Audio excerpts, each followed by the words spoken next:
Welcome to GDI Consulting BidCast. In this edition, we focus specifically on the MAPS draft solicitation changes posted on March 10, 2026. This is not a general overview of the vehicle. Our focus is what changed in the latest posted materials, how those changes affect positioning and proposal strategy, and what contractors should reassess before the anticipated final solicitation. MAPS remains in the pre-RFP stage under Solicitation No. W15P7T25R MAPS. The updated draft was posted on March 10, 2026.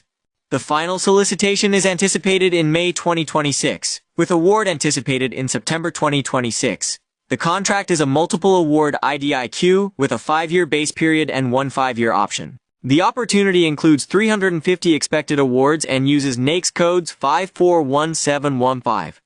541330, 541611, 541512, and 541519. It covers performance in both CONUS and OCONUS. One of the clearest changes in the March 10 update is the award structure. Earlier materials pointed to 50 awards per domain. The updated draft moves that to 70 awards per domain. It also breaks each domain into 30 large business awards, with 15 of those reserved for emerging large businesses, 25 small business awards, and 15 commercial sector vendor awards. The updated materials also remove small business socioeconomic categories. This changes how contractors should look at competition and positioning within each lane. The updated draft also changes how part of the opportunity is framed. The technical services domain is now renamed Engineering, Logistics, and Operational Services.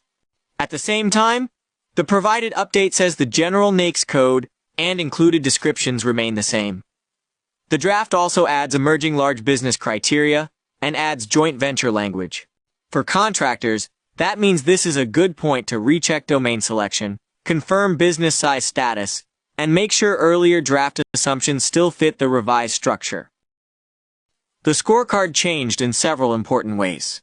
Approved rate agreements and earned value management system were removed from the scorecard. Point allocations were updated, and the evaluated dollar value thresholds now vary by business size. The updated materials also add price as an evaluated factor. In addition, the draft includes a required fair and reasonable fixed price submission in the $50 to $100 range, tied to the post-award conference requirement.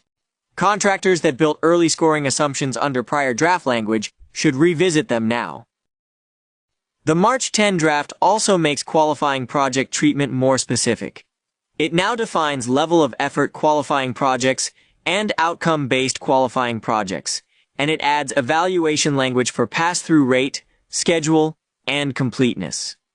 On the contract administration side, the prior requirement tied to bidding on at least 50% of solicitations was removed, and the off-ramp criteria were expanded. The update also allows subcontract-based qualifying projects for small businesses, emerging large businesses, and commercial sector vendors. These are important changes for both proposal construction and longer-term contract planning. Based on the updated draft, contractors should revisit their positioning before the final solicitation.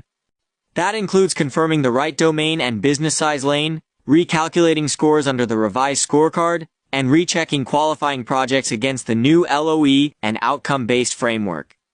Contractors should also account for the new price evaluation factor. The materials also identify 2 near-term actions: the virtual listening session on March 12, 2026 at 1 p.m. Eastern, and survey responses due by March 17, 2026 at 5 p.m. Eastern. If your team is assessing whether the March 10 MAPS changes affect your lane, score, or qualifying project strategy, this is the time to review that before the final solicitation is issued. GDI Consulting can help you reassess your scorecard, business size positioning, and supporting project strategy against the revised draft. Reach out using the contact details on screen or visit gdicwins.com to discuss next steps. Thank you for joining this edition of GDI Consulting BidCast.